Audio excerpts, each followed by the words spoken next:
I fertilized my lawn, so I've got to give it at least 48 hours. Good call. Yeah. Good call. Yeah. Welcome to the 2 Decades Too Late podcast, everybody. I'm Brad hanging out with Josh. For more tips on fertilizing your lawn and lawn care in general, please see my other podcast, Clever Name Lawn Cast. Green Thumb. That actually is one around here. Is it really? Yeah, I think it's like the Green Thumb podcast. It's sponsored by one of the local home and garden stores. You know what's weird? I got a this is It fits so well with the band we're going to talk about, though, because they've got so much grass. And this isn't even about that. So you're right. You're absolutely right. Yesterday, I was cleaning my apartment and I got a sock stuck in my vacuum.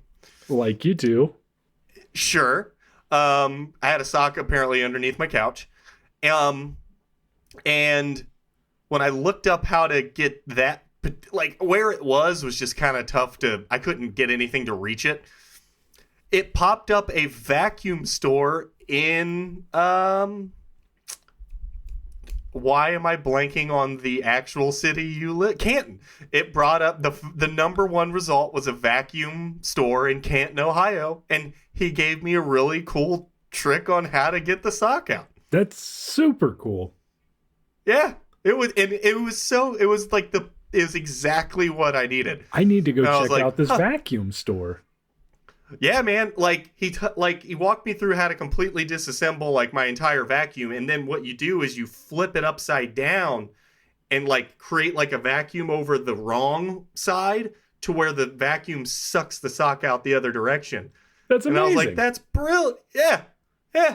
So, my apartment's well vacuumed, and there's no sock in my vacuum because of that very nice man. That is incredible.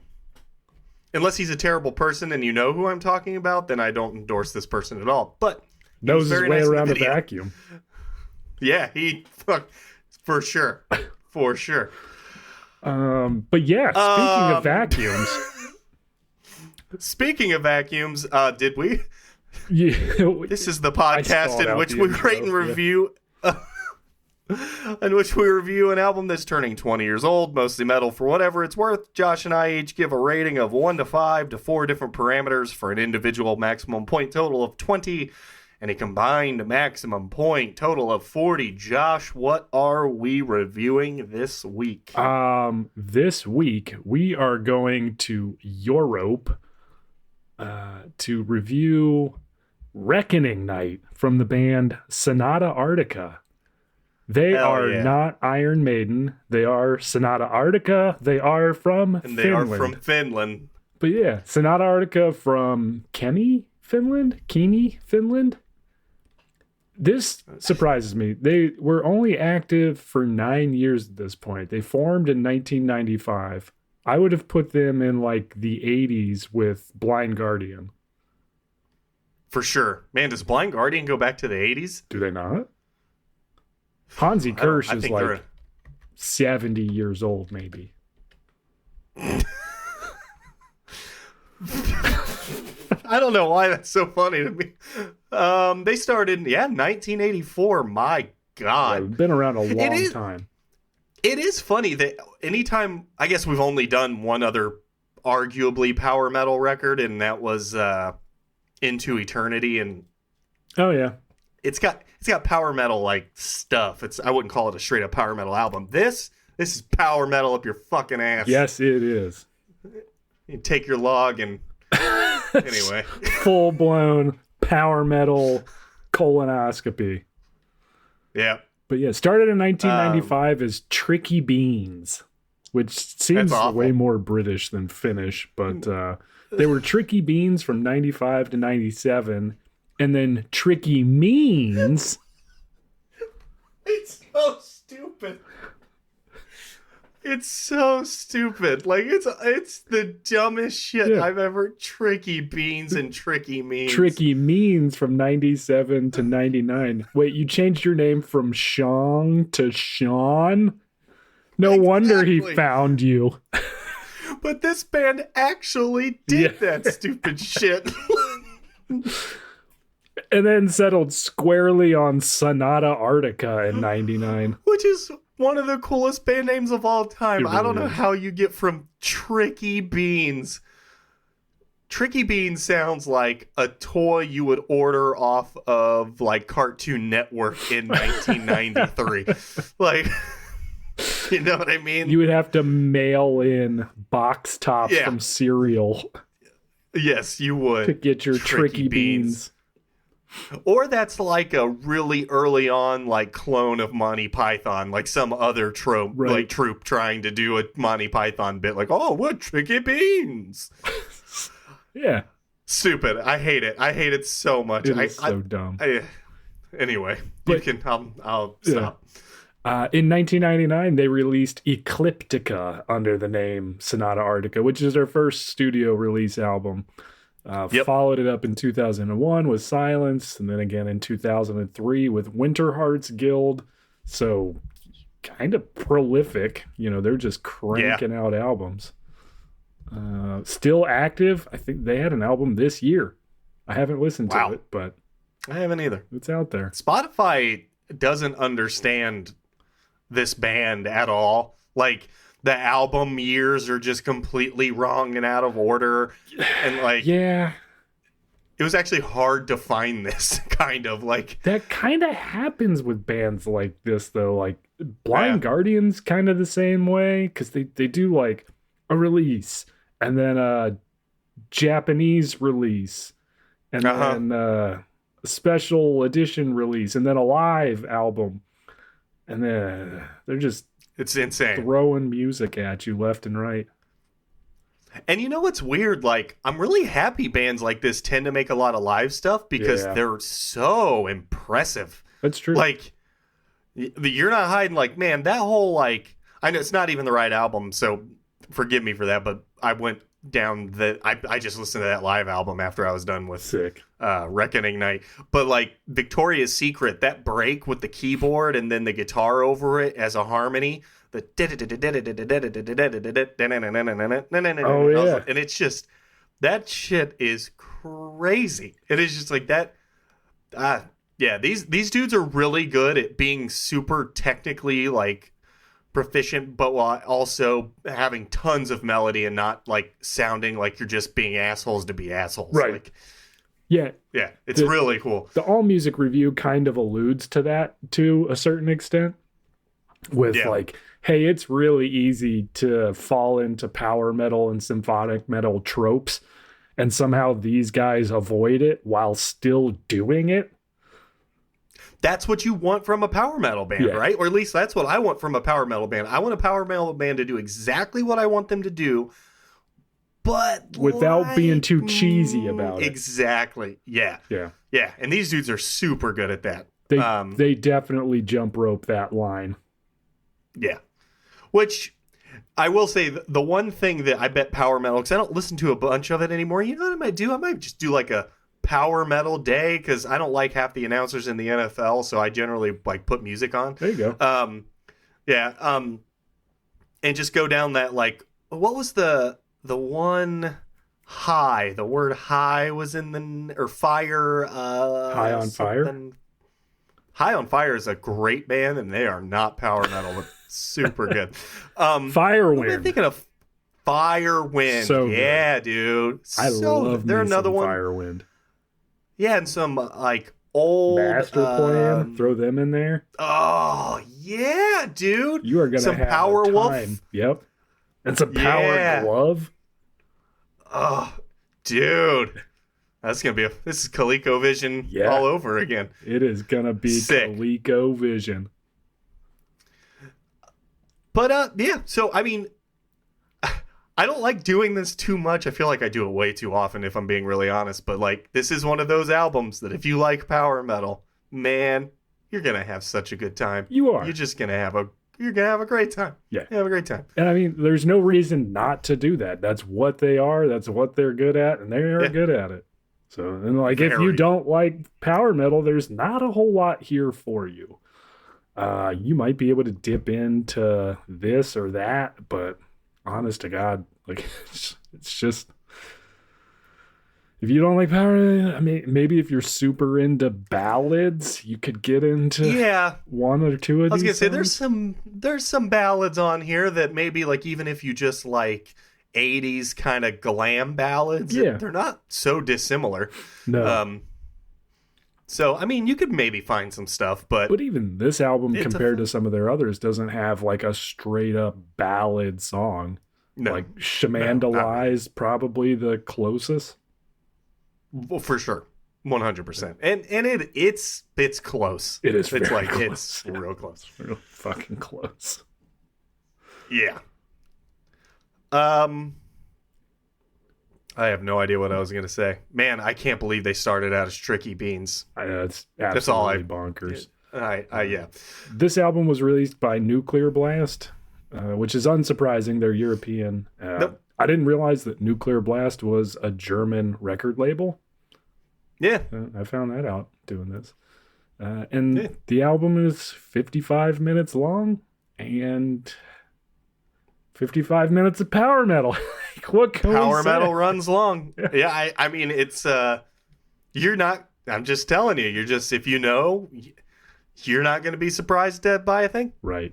Not a single thing, not the album art, not any of it. Like, I will say, well, we'll get into that when we get into the production. But Sonata. It is a good version of this, though. With a huge name in the space. It hit number 2 on the Finnish albums chart. They don't have like a metal out or an independent, like a Billboard. It's just straight up number 2 album in Finland. Yep. And this happened. I gotta just move to Scandinavia, somewhere in Scandinavia. Yeah, do that. I feel like it would really help my mental health. Do that for sure. But yeah, and also, so now they're one of those bands that has had some members. They have had members. Tony, I'm sorry about everybody's last name. This is going to be a tough one. Tony Kakko, the vocalist, he's been in the band forever. Tommy Portimo, the drummer, he has also been in the band forever. This is Heinrich Klingenberg's first album with the band on keyboards, but I think he's still in the band on keyboards. Well, that's pretty easy to, damn, good for them. Yeah, so he's been around. They found 2 dudes that could do that? Yeah. He's been around for almost ever. Yanni Limitanen on guitar from 95 to 2007, and then Mark Pasikoski. Maybe that was it. Maybe they just couldn't say those other 2 people's names. Marco Pasikoski on bass, 95 to 97, and then again for a 13-year stretch from 2000 to 2013. So, like, pretty good. They've had some members, but like they've also had some pretty long lineups. Yeah, agreed. I'm gonna maybe do a track by track breakdown, but also it's power metal, so like it's still just power metal, not just power metal. That's diminutive. I mean, diminishing. It is. It is. Yeah, but it's also not wrong. It's not inaccurate. It's just not meant in a bad way. Exactly. Exactly. Misplaced. It starts off great. This was the first time I had listened to this entire album. Same. It's the first time I've ever listened to an entire album of theirs that wasn't the live one with a wolf on it, because that's my point of reference. There you go. Starts off great though. There's a lot of variety on this album. I mean, like, even if you get to like track 9, White Pearl, Black Oceans, it's super long, but there's a lot it ebbs and flows really well though, and doesn't feel terribly long. I had down the words ebbs and flows. Like, just talking about the overall album, like, it's super well composed as an album. It is. It ebbs and flows very nicely. There's highs, there's lows. In contrast to what we talked about with Log last week, this album has energy. yes, tons of energy, peaks and valleys. Yeah. Keyboards, it's a guitar good time. solos. Yeah, and just some like fun, like a lot of power metal can kind of be a bit tongue in cheek, and as long as you don't go over like a certain level of that, and they don't, I just find it enjoyable. Yeah, you know, like having a weird little voice for a second, like and shit like that. It's just like power metal brings that stuff, and it really does. It's a good time.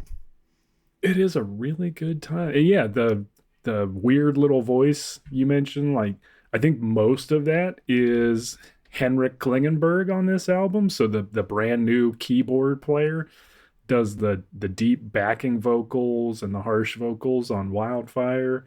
Does some of the more actually it's an additional personnel, Nick Van Ekman, who does the male voice on like Don't Say a Word, White Pearl, Black Ocean, and Wildfire. So cool.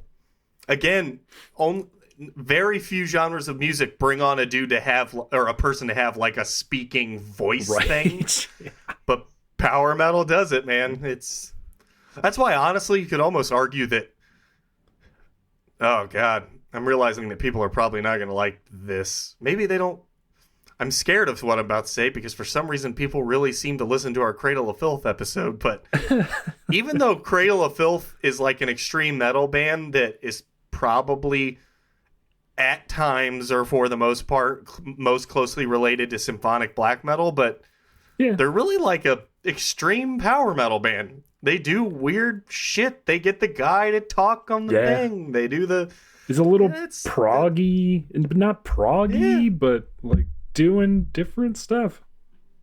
Yeah, it's awesome. There's a lot of different stuff on this too. Like some of the solos, there's different tones. There's a lot of panning in a really cool way. Like they really, like this goes beyond, symphonic metal, power metal to really just give you a lot of sound, a lot of music, a lot of layers. That's all really well written, really well composed, and in the perfect order. I don't even have a problem with the order of the tracks. It flows exactly as I feel that it should. This is exactly how you should make a parfait. Yeah, right. But seriously, it's great. And it is strange to see just how loved it was by anyone who wanted to write anything about it. I mean, it's just 9.2 out of 10, 4.5 out of 5, 4.5 out of 5, 8.2 out of 10. Like the people who gave it a 6 just don't tend to like power metal. Yeah, and by the way, this is again where what we've concocted here on 2 Decades Too Late works out really well, because if this was just me like reviewing an album and this thing would get, it'd be pretty high praise. But luckily there's some things into it. But yeah, I mean, Misplaced, like you said, starts off very strong. Blind to No More is a great, it's also very good. Difficult to pick up favorite on this one. Not for me. I've always had a favorite. And I'm glad, because I don't know. Did you tell me what it was? I did already. I don't remember what it was, but I just hope that it's not the one that I. This ain't your fairy tale. That was the Elton John version of the song. This ain't your fairy tale. Also, The Boy Who Wanted to Be a Real Puppet at track 6. A good song, but B, just a ridiculous title for a super song. Ridiculous. And that one was specifically called out by the review as like, this is probably where they go for the thing a little too hard. You know what, though? But the lyrics are fantastic. The story's incredible. I know, it's so good. And I'm not going to lie, every once in a while, I want my power metal to maybe dip a toe into the ridiculous a little bit. Just a little bit. Yeah. And, yeah, such a good song. I don't know, man. What do you think? I don't have a lot to give. There's really not a bad song on the album. Yeah, there's not. Pick one. And put it on. Yeah. And if you want to pick Reckoning Day, Reckoning Night, because it's shorter at 3 minutes and 21 seconds, do it. Great pace song. It's really, really good. Super great palate cleanser, like well placed in the overall composition. Yeah, so if you don't want to start off with, White Pearl Black Oceans at almost 9 minutes, don't start with Reckoning Day at track 4, and if you like it, cool. Then you got a lot of fun to come. You got a lot to look forward to. Yeah, you're gonna have a good time. Josh, I think maybe we get to the review for this bad boy. I think that would be appropriate. Review.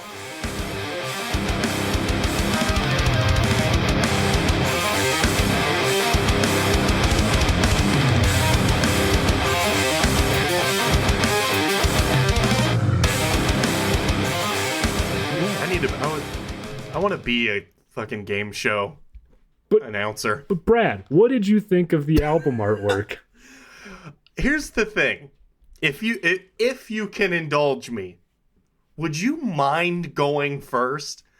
Because I have the most, my brain is in complete opposition with one side and the other on this thing. And I can't. I could give it a 5 or a 1, and I could justify both so easily, I feel. I definitely landed somewhere between a 0 and a 5. Awesome. Yeah. I mean, so, God. I did actually land on a 4, and I'm going to tell you why. Okay.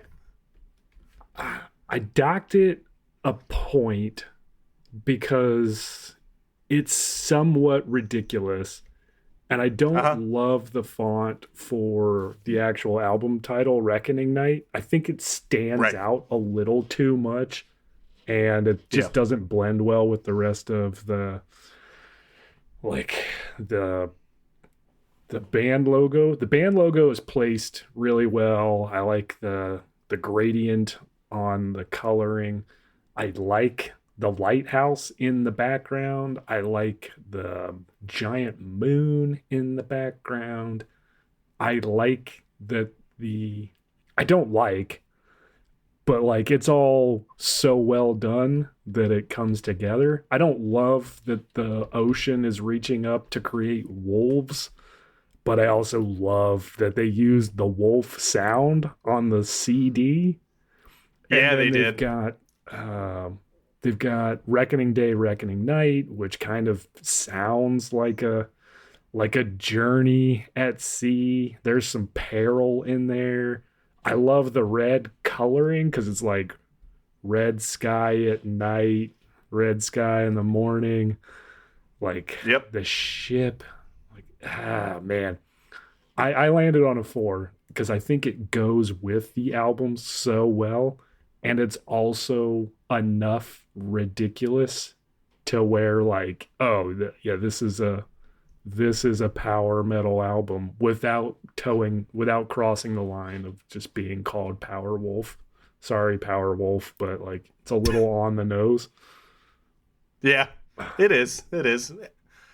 I mean, there's so much going on, but they capture everything that's going on in the album artwork in the album. So yeah, I gave it a 4.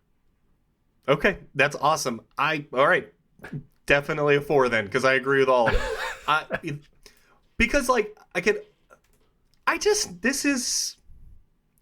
think if I was being more objective, I might see it as a little more ridiculous. But I love that the water is making wolves. Yeah, I love it. I love that it's legitimate artwork. The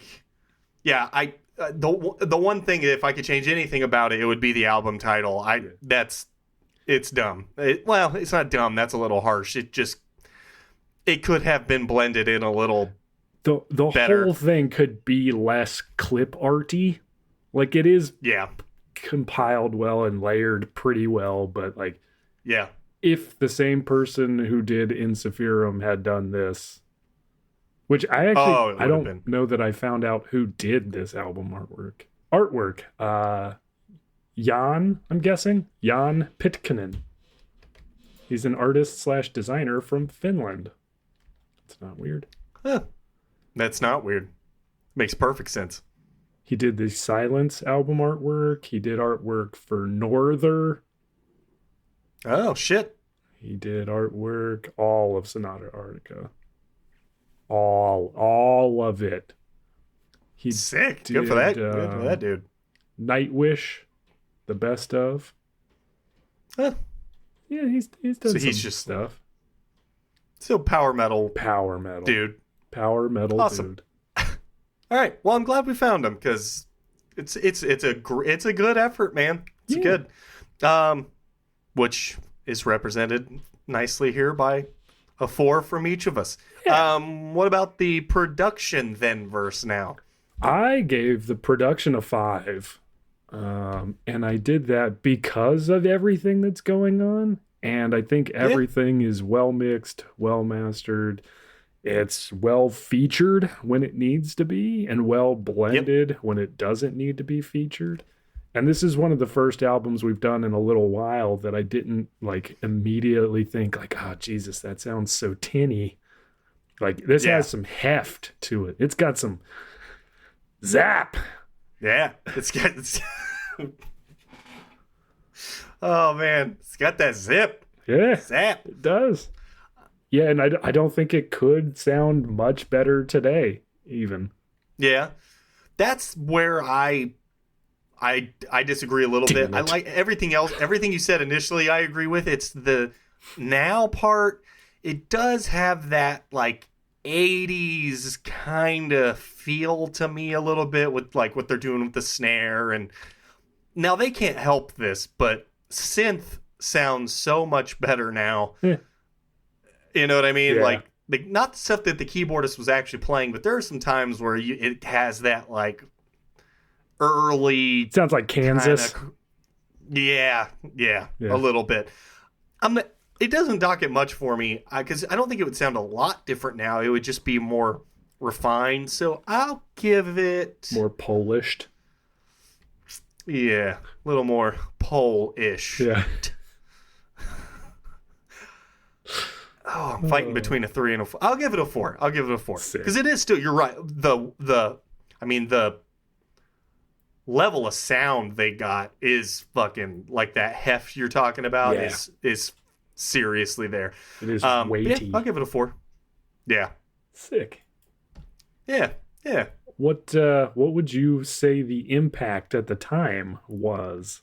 My mother impacted me once, Johnny. Gross. Once.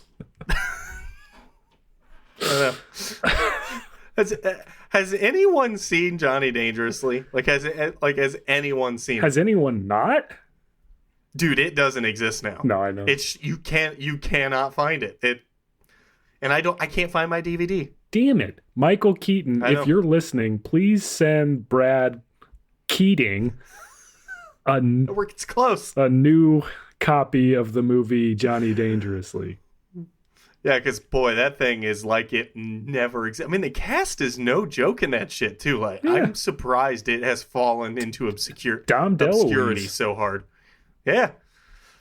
Okay, well, now that I've gotten to talk about Johnny Dangerously, impact at the time is like a 2.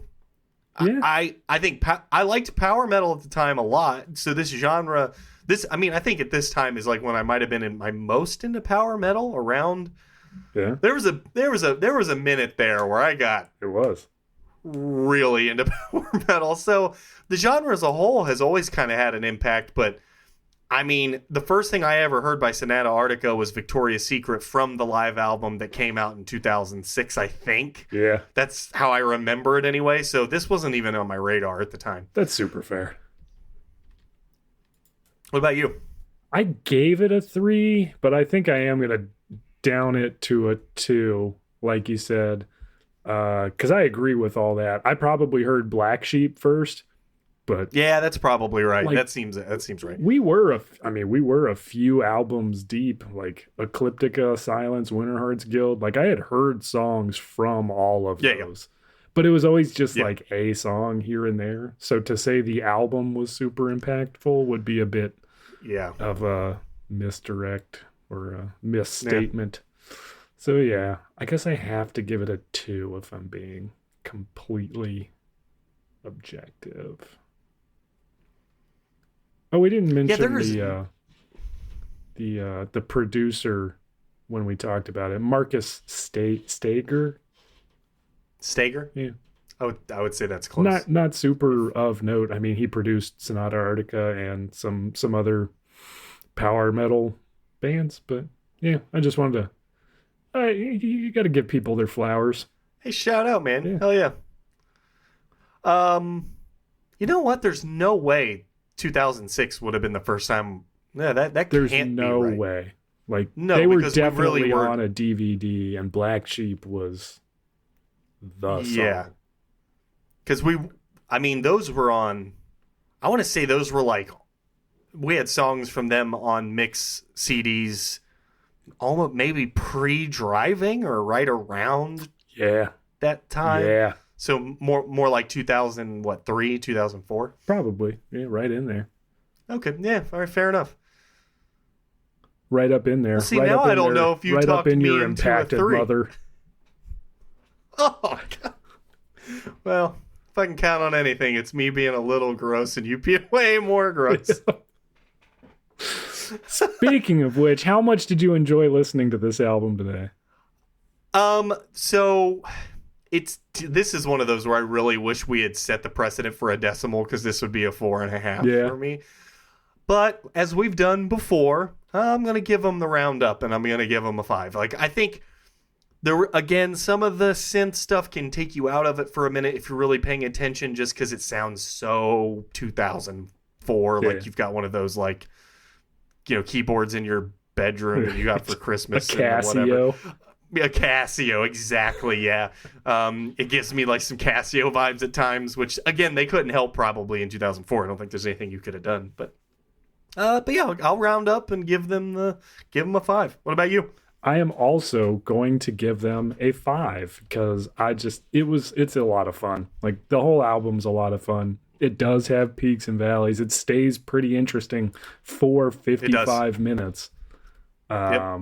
That is not easy to do. That is not easy to do. So, and yeah. I mean, it was actually, like, speaking of the proggy bits and the choices,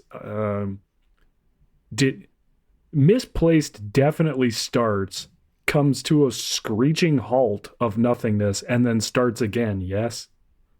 Yes. Okay, yeah. Cool. Just wanted to, like... And it's sick. At first I thought, like, because I started with Wildfire and let it play on loop and looped back around, and I was like, the fuck just happened? Yeah, it's weird. I like it. I think it's a cool choice, but it's weird. And then it's not one I expected. And then I started it from the beginning, and I was like, oh no, that just does that. Yeah, it's weird as fuck. Yeah. And, like, that's a conscious... That's a choice, and it's a good choice, in my opinion. It's a good choice. And the album ends with, like, a hidden track of just, like, flamenco style guitar, acoustic guitar, and I love it for no reason. I fucking love it. Like, I don't. Other than they are Sonata Arctica, and they can play that. Yeah, it's awesome. Like, I mean, the talent in this band is, you can't oversell it. Yeah. The only thing that sucks a little bit, which is kind of why I was torn between a 4 and a 5 on enjoyed listening to it. I personally think the vocalist is way better live than recorded. I can see that. And that's fine. It doesn't. Yeah. It is what it is. It's just, I had listened to so much of their live stuff that, like, he gets super into it at times, and it's like, he's being very polished on the recordings, which he sounds great. I'm not trying to take anything away from him, but when he's live, that dude rips. I mean, he's really, really good. And he does not deliver vocals in a conventional or seemingly easy way. Like, lyrics just kind of drip out of his head to the rhythm of the music in ways that you wouldn't think words could flow. No, and there are times where, like, when a band's second language is English, like Dimmu Borgir does a lot of this, where I can kind of almost like you hear that like difference in the way it's being delivered, just because there's a difference of understanding or something. Not a difference of understanding, just they aren't tied to it, right? Like we have tied ourselves to it, right? And sometimes it's weird and off-putting. This dude is not that. He's doing that, but in such a cool way. Yeah. I mean, it's awesome. The Boy Who Wanted to Be a Real Puppet is probably an excellent example of that. If you just like, you can pick out the lyrics, you can follow along with the story, and like the way that those lyrics are delivered should not make any sense. It should not flow with the song whatsoever. No. But it does. And so credit to him. Absolutely. Yep. All right. Actually, you know what? That wraps up that part. So, Josh, we've got a 16 from you for Reckoning Night by Sonata Arctica. And for me, I've got a 15, so 31. Damn. Well done, boys. Super. It's... Yeah. Yeah, that feels right. That feels right. Does. What was your favorite song on the album? If I don't know already, because you've just reminded me of what you told me already. But yeah. It's Wildfire, and Wildfire is my absolute favorite song in general by Sonata Arctica. So I was super pumped that it was on this album. I just love it. I love all of the variation. I love the story. I love the way it starts with the little talkie and the burn it all.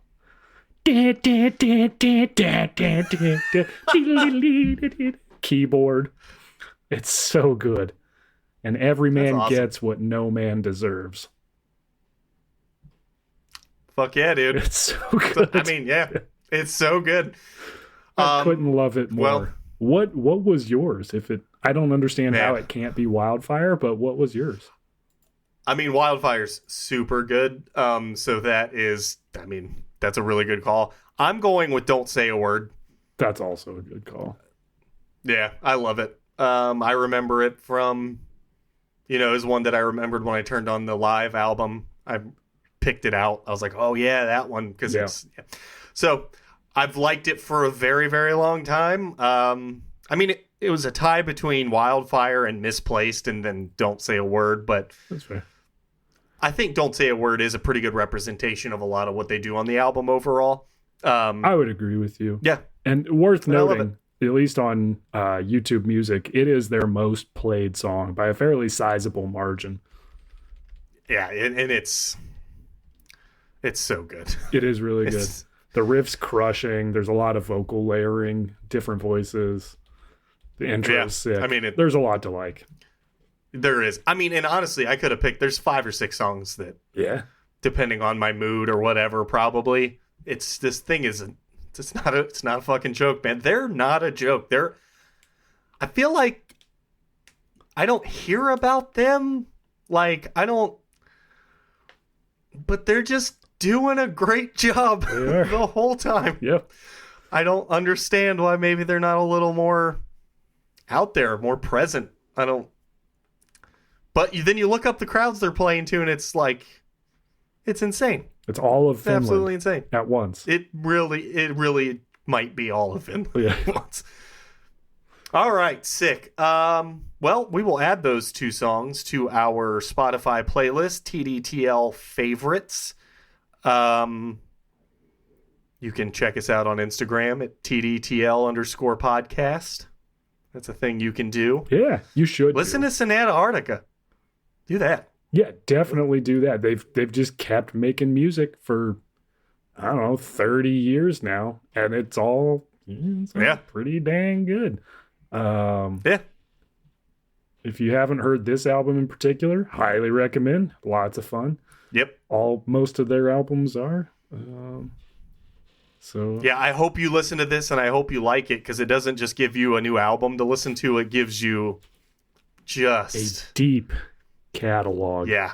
You've got a lot. And if this is not a thing you've ever been into and you listen to it and like it, welcome, because this world is vast and there's a lot in it to love. There is. And it's a genre that thankfully has never taken itself too seriously, and I love it dearly for that. There can be some tricky beans in there, and it's still fine. It's awful. It's so bad. And with that, he's been Brad, I've been Josh, and we've been 2 decades too late. Tricky beans. Tricky beans.